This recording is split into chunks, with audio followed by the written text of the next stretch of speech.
Continuamos con la estructura de las bases de datos y en concreto vamos a ver cuál es el tipo de datos que podemos asignarle a los campos en el momento de crear las tablas. Vamos a ir a la base de datos de formación, vamos a acceder a la estructura de la tabla de cursos, por ejemplo, y vamos a ver que tenemos aquí varios campos. Bien, vamos a crear un campo nuevo y al definir ese campo, que le vamos a poner un nombre, vemos que podemos elegir el tipo de datos que almacenará.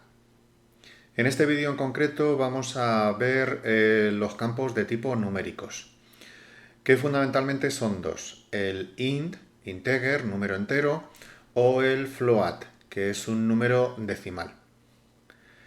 El integer es un número entero que tiene 4 bytes de almacenamiento, con lo cual tiene un rango de aproximadamente 4.300 millones de valores. Empieza en el -2 millones y medio y termina en el 2 millones y medio positivo. Vale, cuando nosotros lo indicamos, pues entonces podríamos utilizar cualquiera de esos valores.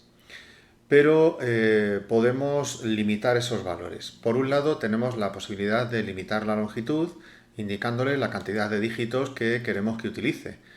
En lugar de utilizar 8 bits, pues podemos decirle que utilice muchos menos, que utilice 2 bits, 1 bit, por ejemplo poniéndole un rango de 3 caracteres. De ese modo va a ocupar menos espacio dentro de la base de datos y va a ser más ágil cuando tengamos que utilizarlo. Por otro lado, podemos decirle que los números sean siempre positivos. Eso se lo decimos aquí en el apartado de atributos.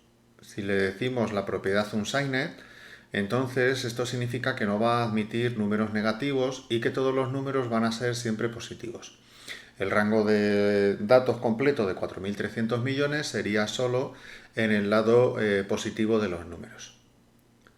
En el caso de estos tres dígitos, pues serían desde el 0 hasta el 999. Otra posibilidad que podemos decirle a los campos de tipo numérico es que sean autoincrementales, lo cual significa que el motor de base de datos va a ir asignando automáticamente ese número si nosotros no lo asignamos.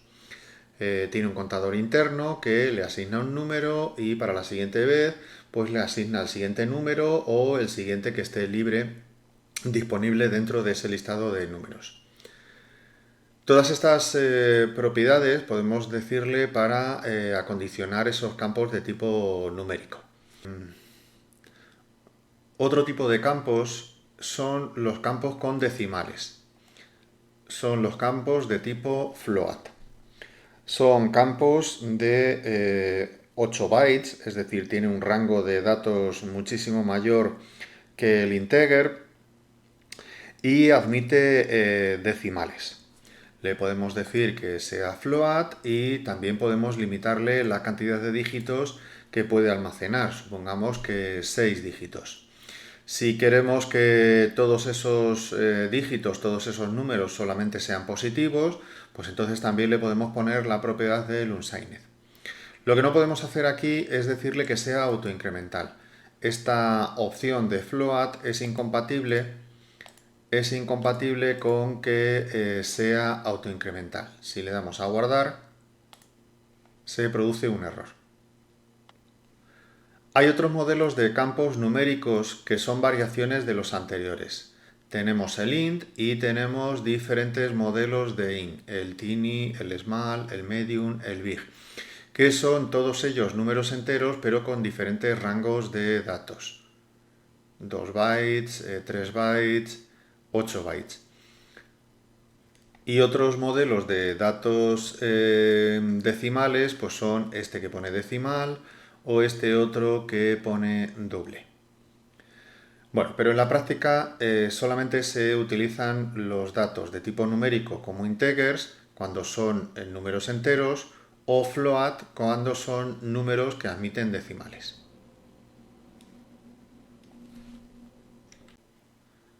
Una última observación con respecto a los campos numéricos es que se deben poner campo numérico a aquel tipo de campo que almacena dígitos y que esos dígitos son susceptibles de utilizarse en operaciones matemáticas.